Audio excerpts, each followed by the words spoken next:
Over the past week or so, I've heard nothing but talk about spawning fish. Even though I haven't really caught any, I haven't really seen any of that activity, it's all I'm really hearing right now. And we've had temperatures in the 60s, 70s, and even one day in the 80s. But today we have a massive cold front coming through. It is in the 40s, the low 40s right now. I'm gonna go out today and experiment. I wanna know what happens to these so-called spawning fish that are happening right now, that are doing their thing right now, and see if I can catch one. If you've been watching my recent videos, I haven't really caught a lot of spawning bass or bass in general. So let's go out and see what we can make happen today in the middle of a cold front.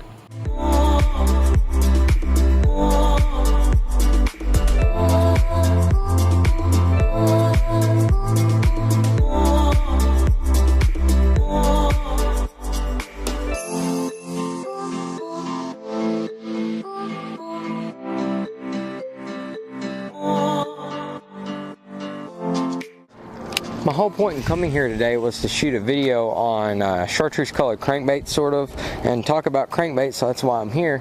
But also, they were talking about spawning fish and everything being up shallow.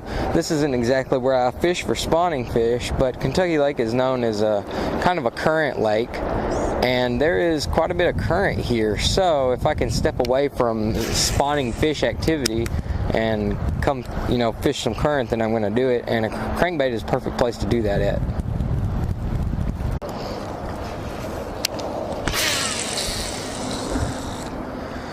This place gets so fished out through the year.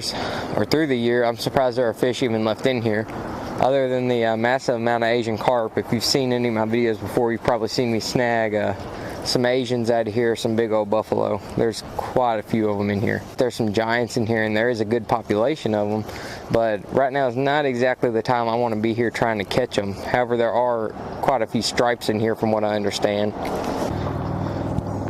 One of the biggest things about current too is you kind of want to fish with the current, not against the current. If you're fishing with the current, then bait fish and stuff are going to get blown through it, and bass are going to be sitting there waiting. But whenever you're fishing against the current, the fish can't really see what they can't see your bait. They're looking the opposite direction, and all they're seeing is the bait go by them.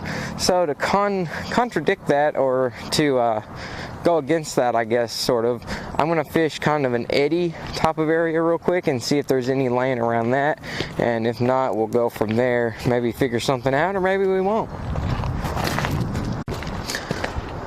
So this is some slack water away from the current.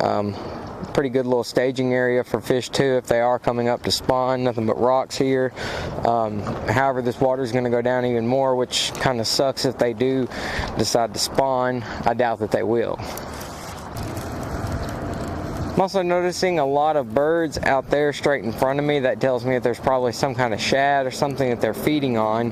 That's a good sign. Wherever there's bait, usually there's game fish, especially in an area like this, not far behind. However, I'm not getting a single bite up here, up shallow. So the gear for today's video is pretty much your straightforward kind of square bill setup. I have a pretty moderate depth diving square bill, kind of like your 2.5 style. This is a sexy shad color. The rod is a 6'6". Medium moderate rod is a very limp rod, and then I have the Cast King Spartacus Plus, brand new. 6.4-to-1 gear ratio bait casting reel with 12-pound fluorocarbon line. That's like the perfect setup for a square bill in my mind. I happen to really like it. This reel is solid. I'll have a link for the reel in the description as always if you guys are interested in it. And yeah, this is what we're going with for right now. So the next plausible thing to do in water like this, or in conditions like this, would probably be to throw a jig or a Texas rig, shaky head, something on the bottom. I'm not really going to do that here because there are a ton of snags, and it's not really that important to me, at least in this spot, to catch a fish. So let's go check out some other stuff real quick, maybe on the main lake, see what's going on there. The main lake is a completely different animal compared to this backwater stuff, so maybe we can actually get a bite out there. I'm not expecting too much. I think this cold front actually did shut them off. I was hoping that maybe it would make them eat for some reason. I don't know where I got that from, and maybe a little bit out deeper they will. And that's what we're gonna go do, is check a little bit deeper water on an actual impoundment itself.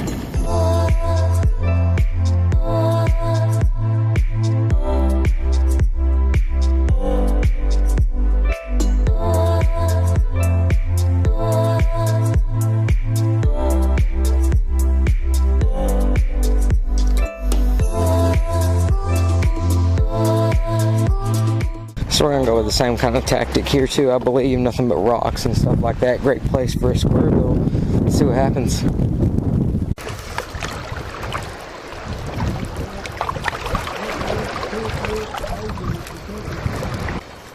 You know, every day out on the water is supposed to be a learning experience, but I hate just talking in these videos, you know, like there's no real action to it. It's just me talking and trying to teach you guys something, but in the process I'm trying to teach myself something.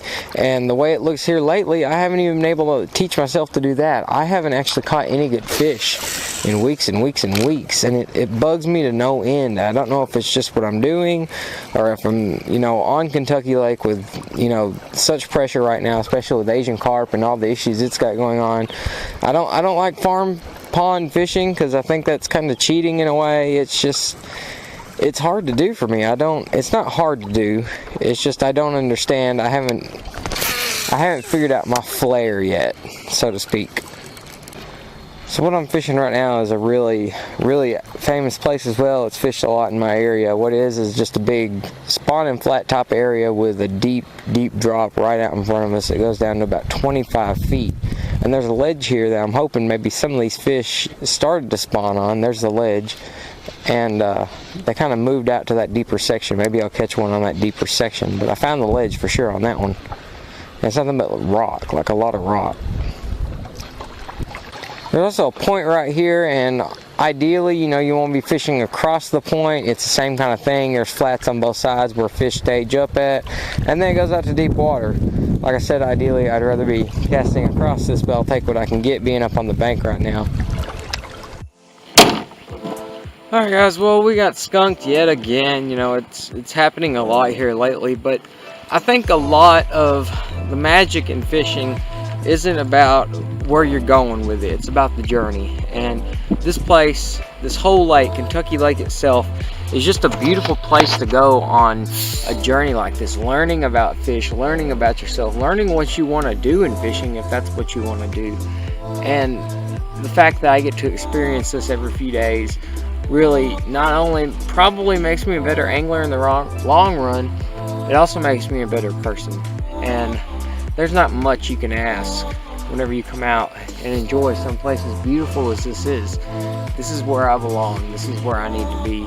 And as time goes on, even though, you know, days like today might make me wonder, I realize that this is where I'm supposed to be at with my life. This is what I need to be doing. With that being said, I want to thank you guys for watching this video. I know it was probably not the best one in the world, but hopefully it'll get better as the year progresses. It's whatever. I'll see you guys right here in the next video.